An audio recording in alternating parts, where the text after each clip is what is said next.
விபத்தில்லாத சமூகத்தை உருவாக்க துடிக்கிறது சென்னை மாநகர காவல்துறை.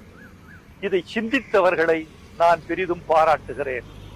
காவல்துறை ஆணையர் அருண் அவர்களுக்கு என் பாராட்டுக்களை தெரிவித்துக் கொள்கிறேன்.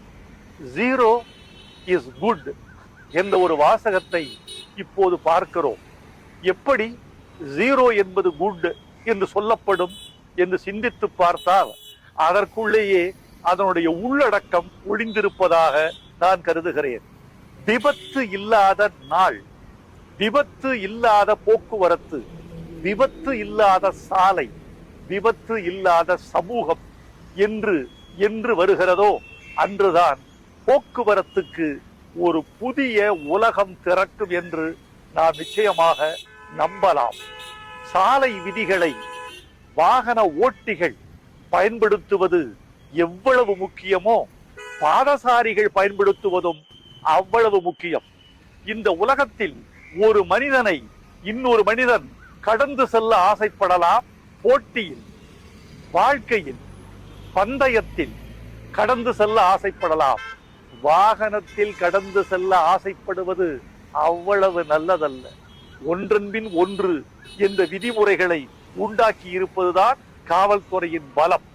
நான் விபத்தில்லாத சமூகத்தை சிந்திக்க வேண்டும் என்று ஆசைப்படுகிறேன்.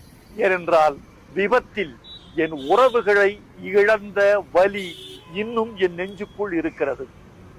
தயவு செய்து சாலை விதிகளை பின்பற்றுங்கள். தயவு செய்து குடித்துவிட்டு வாகனம் ஓட்டாதீர்கள். தயவு செய்து பாதசாரிகள் விழிப்போடு செல்லுங்கள்.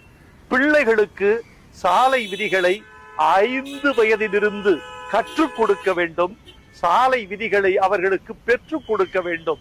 சாலை விதிகளை இவர்கள் உதிரத்தில் ஊட்டி அனிச்சை செயலாக செய்கிற போதுதான் அது பெரிய பலன் கொடுக்கும் என்று நான் நம்புகிறேன். மாநகர காவல்துறைக்கு மீண்டும் என் வாழ்த்துக்கள். விபத்து இல்லாத நாள், விபத்து இல்லாத வீதி, விபத்து இல்லாத சமூகம், இந்த 3ஐயும் எட்டுவதற்கு மாநகர காவல்துறைக்கு என் வாழ்த்துக்கள். போக்குவரத்து கூடுதல் ஆணையர் சுதாகர் அவர்களுக்கும் என் வாழ்த்தும் பாராட்டும். ஆகஸ்ட் 26ஆம் தேதி தமிழ்நாட்டின் மாண்புமிகு முதலமைச்சர் தளபதி மு.க. ஸ்டாலின் அவர்கள் முன்னிலையில் இந்த நல்ல பொருள் தொடங்கப்படுவது மகிழ்ச்சி தருகிறது. தொட்டதெல்லாம் துலங்குகிற ஆற்றல் உள்ளவர் நம்முடைய முதலமைச்சர். அவர் தொட்டது துலங்கட்டும். விபத்தில்லாத சமூகம் நம் கண்முன் மலரட்டும்.